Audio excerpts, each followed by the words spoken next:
Dalam nama Bapa dan Putra dan Roh Kudus. Amin. Ya Allah Bapa kami, Tuhan langit dan bumi, kerajaan-Mu Kau wahyukan kepada orang kecil dan rendah hati. Berilah kami hati yang terbuka bagi kehadiran dan kerajaan-Mu, serta kekayaan-Mu yang terpantul dalam kitab suci dan dalam alam semesta, serta dalam hidup kami. Inilah doa permohonan kami demi Kristus, Tuhan dan pengantara kami. Amin. Inilah Injil suci menurut Matius. Dimuliakanlah Tuhan. Ketika Yesus masuk ke Kapernaum, datanglah seorang perwira mendapatkan dia dan memohon kepadanya, "Tuan, hambaku terbaring di rumah karena sakit lumpuh dan ia sangat menderita." Yesus berkata kepadanya, "Aku akan datang menyembuhkannya." Tetapi jawab perwira itu kepadanya, "Tuan, aku tidak layak menerima Tuan di dalam rumahku. Katakan saja sepatah kata, maka hambaku itu akan sembuh. Sebab aku sendiri seorang bawahan dan di bawahku ada pula prajurit. Jika aku berkata kepada salah seorang prajurit itu pergi, maka ia pergi. Dan kepada seorang lagi datang, maka ia datang. Ataupun kepada hambaku, kerjakanlah ini, maka ia mengerjakannya." Setelah Yesus mendengar hal itu, heranlah ia dan berkata kepada mereka yang mengikutinya, "Aku berkata kepadamu, sesungguhnya iman sebesar ini tidak pernah aku jumpai pada seorang pun di antara orang Israel.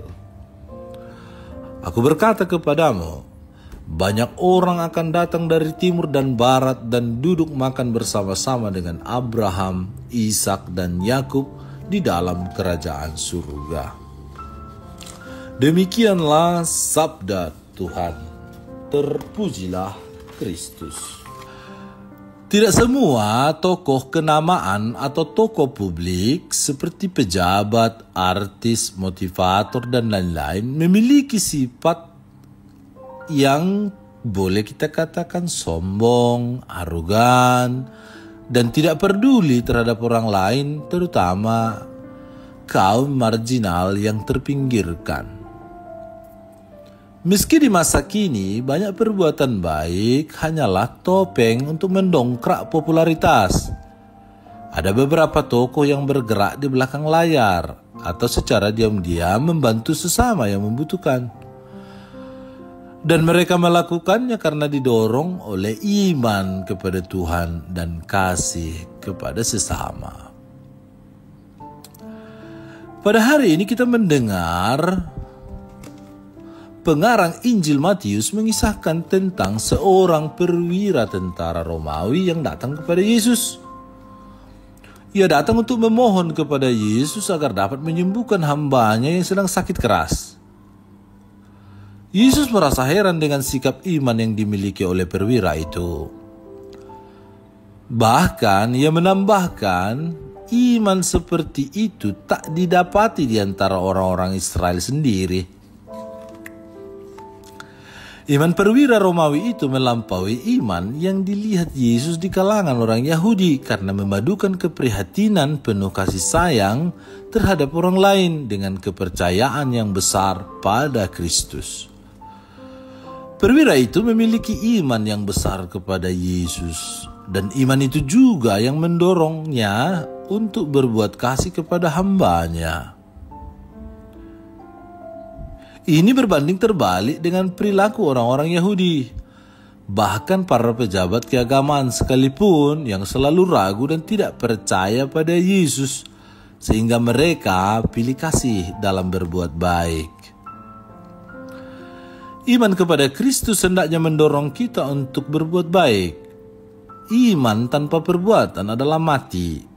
Wujud iman nyata dalam tindakan kasih. Itulah yang dilakukan oleh perwira itu atau oleh banyak orang-orang hebat dan terkenal dalam melakukan karya baik dan tidak menyombongkan diri serta mencari popularitas, melainkan hanya karena mengimani Yesus dan menemukan kebahagiaan dalam setiap peristiwa perbuatan baik bagi orang banyak. Saudara-saudari terkasih, selama masa Advent ini kita diajak untuk berbuat baik, bukan untuk menambah jumlah subscribers atau followers akun media sosial kita, tapi karena iman kita kepada Kristus. Tuntutannya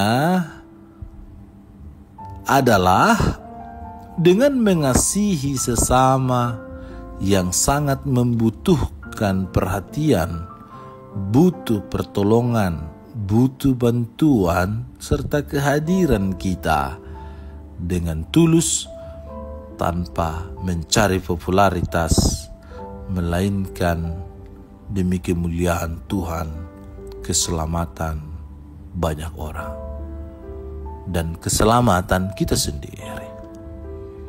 Tuhan memberkati. Ya Tuhan yang Maha Pengasih dan Penyayang, kami bersyukur atas pendampingan dan tuntunan-Mu lewat malaikat pelindung. Semoga kami semakin peka akan tuntunan dan bisikan suara dari malaikat-malaikat pelindung kami. Bunda Maria, bimbinglah kami semua anak-anak-Mu. Malaikat pelindung kami, jagalah kami agar tetap berjalan secara tepat dan tidak tersesat. Dengan pengantaran Kristus Tuhan kami. Amin. Tuhan bersamamu dan bersama rohmu. Semoga saudara sekalian dibimbing dan diberkati oleh Allah yang Maha Kuasa, Bapa dan Putra dan Roh Kudus. Amin. Allah Bapa kami, penuntun kehidupan, Engkau telah menuntun Abraham menuju tanah terjanji. Engkau juga menuntun bangsa Israel menuju tanah Yerusalem melalui tangan Musa. Kini kami umat-Mu keuskupan Padang sedang berjalan bersama dalam sinode kefikepan menuju keselamatan yang Engkau janjikan dalam diri Putramu Yesus Kristus. Tuntunlah peziarahan hidup kami dengan kuasa Roh Kudus-Mu, agar kami tetap tabah, sabar dan setia menghadapi kesulitan dan tantangan hidup. Bimbinglah kami supaya mampu berjalan bersama, saling meneguhkan dalam iman, harapan dan kasih. Bunda Maria, doakanlah kami putra-putrimu sepanjang sinode kefikepan ini berlangsung. Ya Bapa, Engkau kami sembah dan muliakan, kini dan sepanjang masa. Amin.